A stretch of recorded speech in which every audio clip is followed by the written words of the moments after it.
sobre essa questão das derrotas no Congresso. Vamos ver a reação da Globo? Olá, muito bom dia para você que está conosco aqui no Conexão Globo News nesta quarta-feira, dia 29 de maio. Dia de ressaca, de choque de realidade. O governo Lula tomou uma surra ontem no Congresso Nacional. Câmara e Senado avaliavam vetos dele e de seu antecessor, Jair Bolsonaro. E aí um resumo. O que o governo queria manter, caiu. E o que ele queria derrubar, ficou de pé. O governo está decaindo rapidamente. E Haddad não tem mais coelho para tirar da cartola.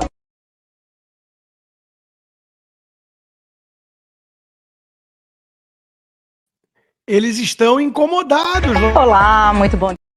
E eles estão culpando tudo na comunicação. É culpa do Padilha, da articulação. Não é uma questão de conteúdo.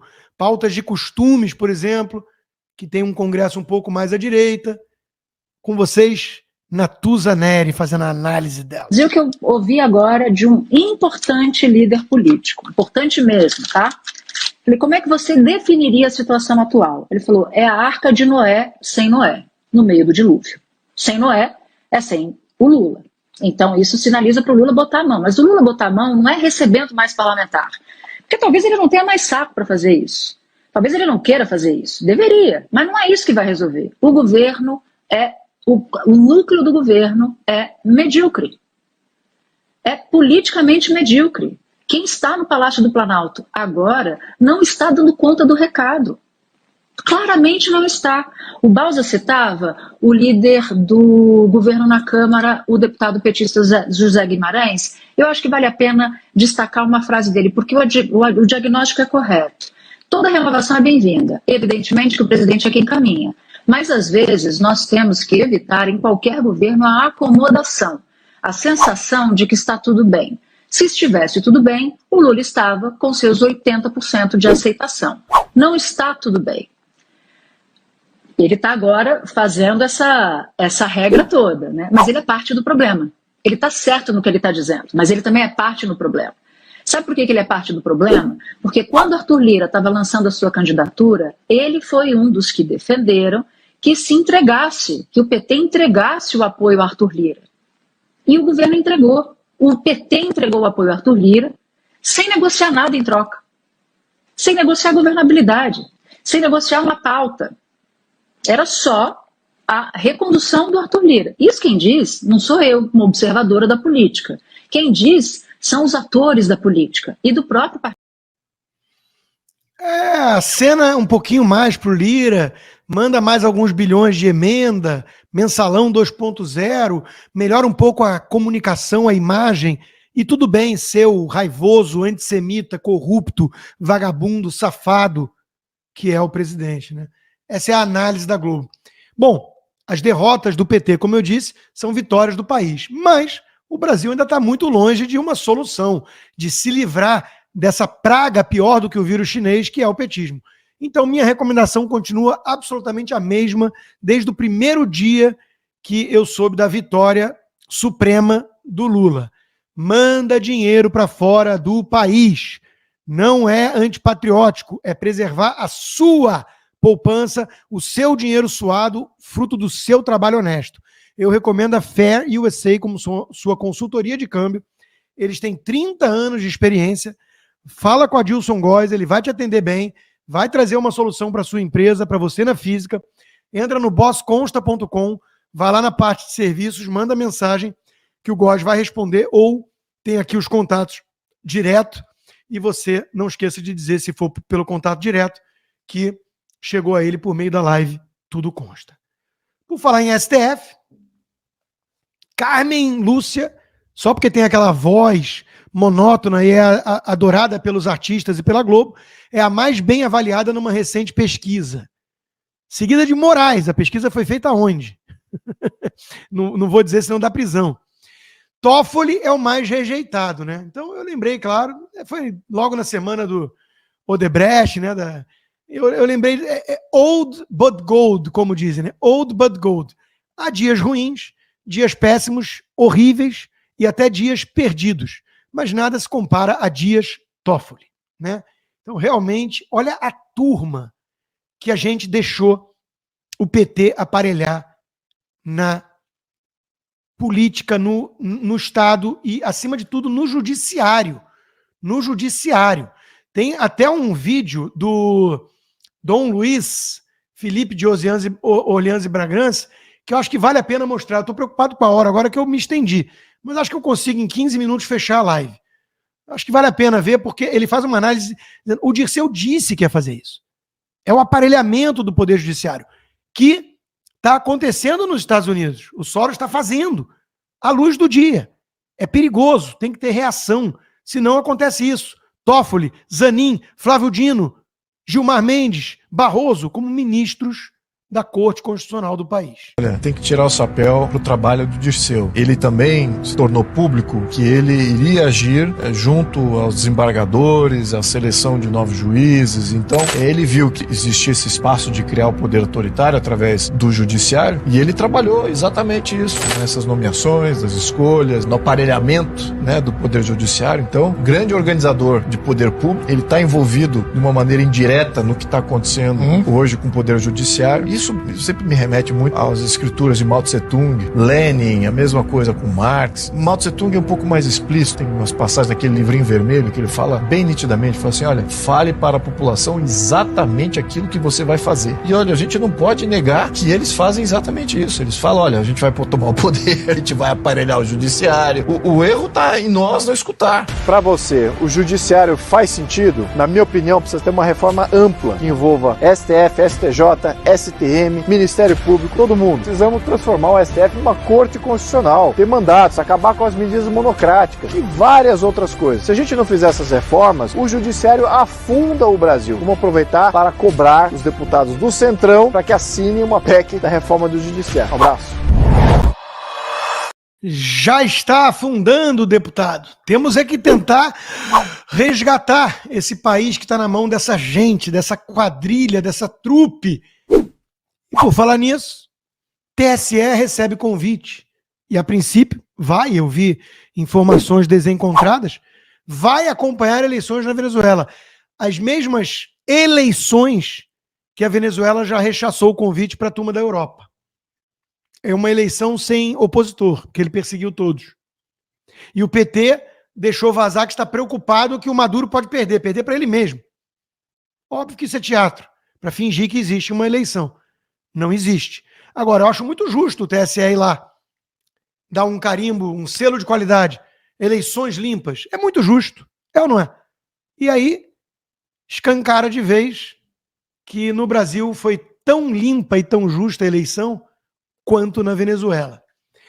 Enquanto isso, Xandão estava, digamos assim, em abstinência e mandou prender mais gente. Ele não consegue, ele não se aguenta. Então ele mandou prender 2 pessoas por ameaçar a sua família. E a ele. Oi? Calma aí, vamos entender isso melhor. 2 pessoas foram presas na sexta-feira pela PF por ameaçar familiares do ministro. Em nota enviada à imprensa, o gabinete do ministro falou em abolição violenta do Estado Democrático de Direito. É para ameaçar ele ou é uma abolição do Estado de Direito? Porque não é sinônimo ainda, ó Rei Luís XIV. Ó Vossa Excelência, o senhor não é sinônimo do Estado de Direito no Brasil. Né? Então, ficou esquisito isso. E na nota fala lá que eles acusam o Alexandre de Moraes de comunista. Isso é atentar contra o Estado de Direito? De acordo com nota, além disso, estão sendo cumpridos 5 mandatos de busca e apreensão. O objetivo foi complementar as evidências em torno de violentas ameaças sofridas pelos familiares. Mas então ele é vítima. Como disse o Leandro Ruschel, deixa eu ver se entendi. O ministro está julgando um caso em que sua família é vítima. Ao que parece, os acusados não têm foro privilegiado, porque esse caso não está na primeira instância. Erro atrás de erro. Porque o Brasil não tem mais democracia, não tem mais Estado de Direito, não tem mais lei, como também aponta Deltan Dallagnol. Alexandre de Moraes mandou prender 2 pessoas que estavam ameaçando a própria família do ministro. Alguém lembra se a Lava Jato já fez isso? Tá aí mais uma coisa que a Lava Jato nunca fez. Em primeiro lugar, os 2 presos não têm foro privilegiado. Qual é a competência do Supremo Tribunal Federal para processar e julgar esse caso? Nenhuma, zero. Moraes não tem poder para fazer o que fez. Em segundo lugar, não existe foro privilegiado da vítima. O fato de os crimes terem sido cometidos contra ministros supremos não atrai a competência do Supremo Tribunal Federal. A competência é da Justiça Federal da primeira instância. Mas o Supremo não está nem aí. Desde 8 de janeiro e desde o caso do aeroporto de Roma, o Supremo julga quem ele quer e ponto final. Afinal de contas, os ministros são a própria democracia. Ou ainda, eles são a lei, como dizem por aí. Em terceiro lugar, Moraes jamais poderia ser o relator ou juiz desse caso, porque ele tem interesse direto no seu resultado, na condenação e na punição de quem ameaçou seus familiares. Isso aqui é o básico de qualquer democracia liberal que respeite e que observe o sistema acusatório, os direitos das pessoas. Mas essas civilidades mínimas deixaram de fazer parte da cartilha do Supremo faz muito tempo. Contra aqueles que o Supremo percebe como inimigos, não há garantismo. Há apenas caça às bruxas, fogueira, forca e inquisição. Enquanto isso, a OAB? A OAB, o PRO, os advogados garantistas ou seriam ex-garantistas. E os supostos defensores do direito de defesa seguem calados ou se fingindo de mortos. São as mesmas pessoas que gritavam histericamente contra a Lava Jato, que nunca fez 1% do que o Supremo faz hoje. Ex-garantistas, vocês são hipócritas, como os fariseus da época de Jesus. Vocês são 2 pesos, 2 medidas. Vocês defendem direitos para poderosos, para os corruptos de estimação e defendem direitos para quem paga vocês a peso de ouro. Mas vocês são subservientes aos arbítrios do Supremo. Vocês são puxa-sacos, covardes, falsos defensores de princípios e valores. Vocês coavam mosquitos, mas agora engolem camelos. Vocês procuravam ciscos nos olhos dos outros, mas vocês têm traves, árvores nos seus. Guias cegos, vocês são uma vergonha por se esconderem agora. Tudo para agradar os poderosos. Como é que vocês se aguentam? Eu tô gostando do Deltan mais aguerrido, né? Se aguentam sendo psicopatas, não tendo uma consciência. É assim que eles se aguentam.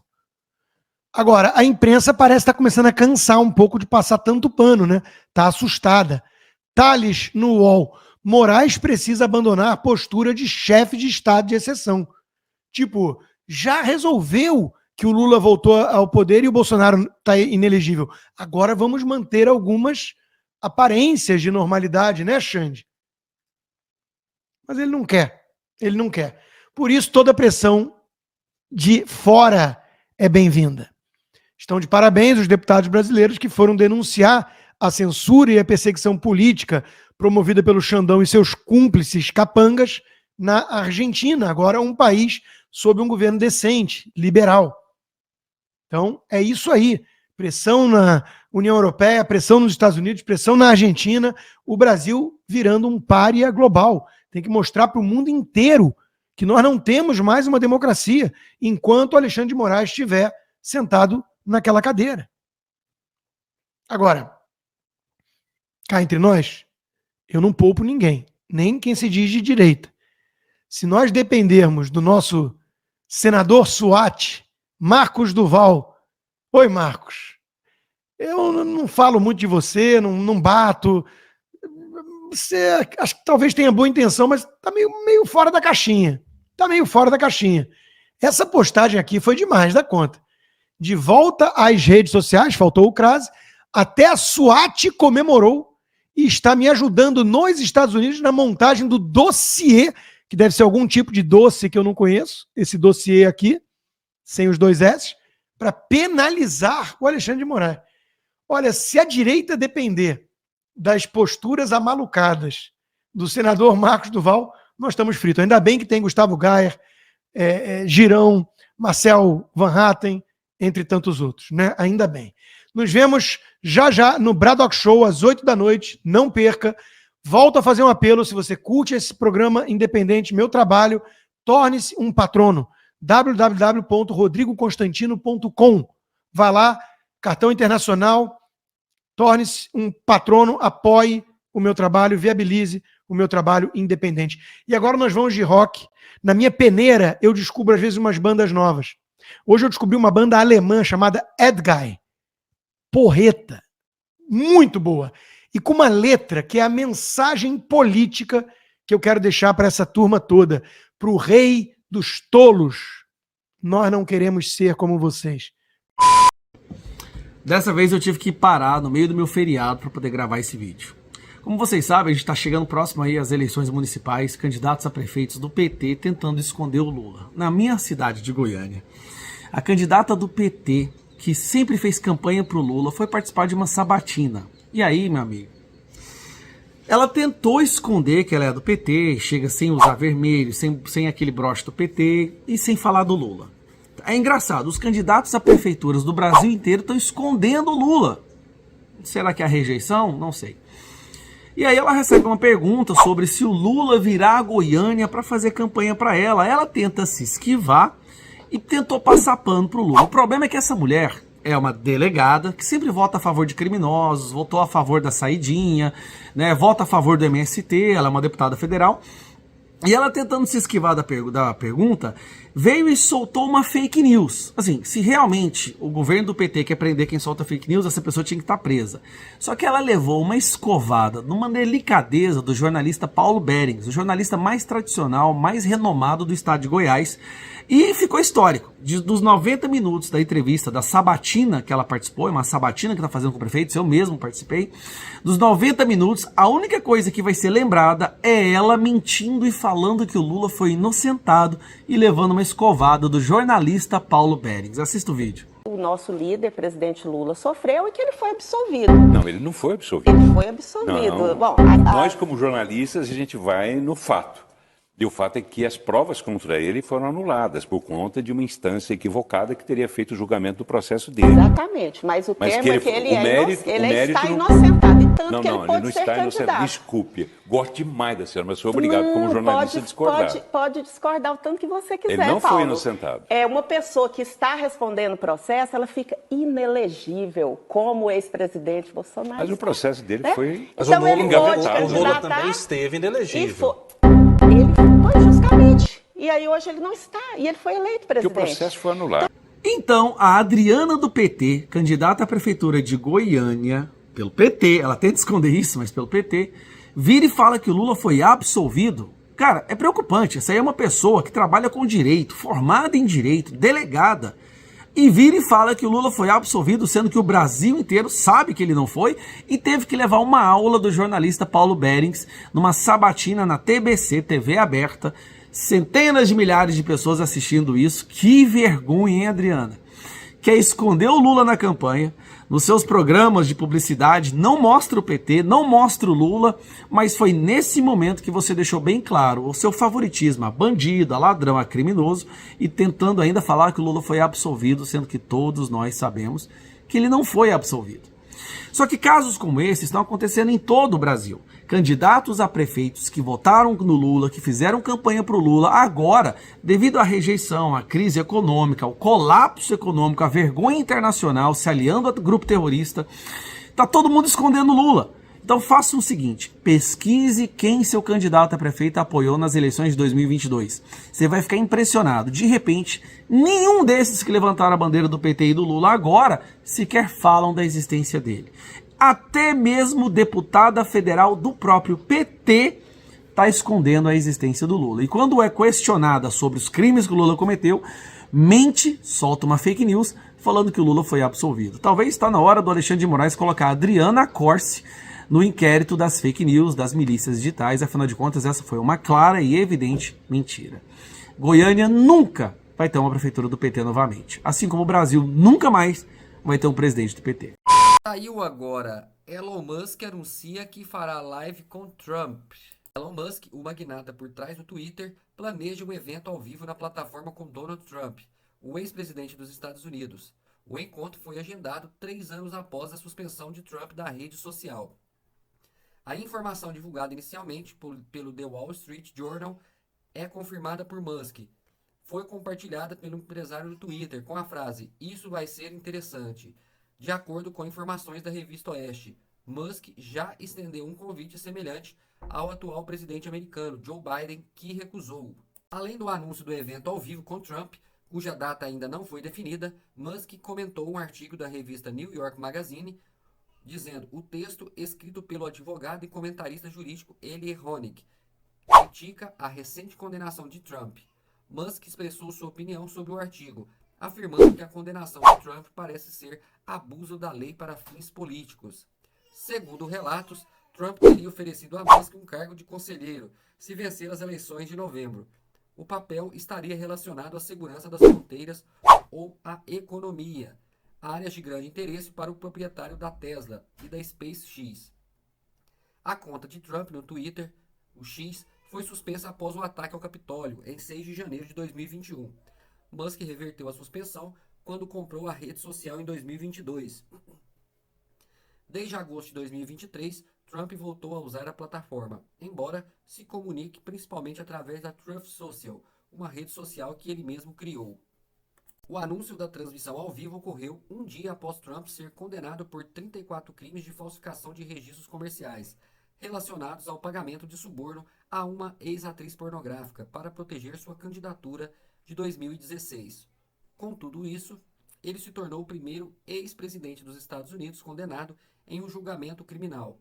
O Twitter, o X, também planeja transmitir um evento ao vivo, semelhante com Robert Kennedy Jr., candidato independente nas próximas eleições presidenciais dos Estados Unidos em novembro. Ainda não há data confirmada para o evento, nem se haverá moderadores. Trump responderá a perguntas enviadas ao vivo pelos usuários.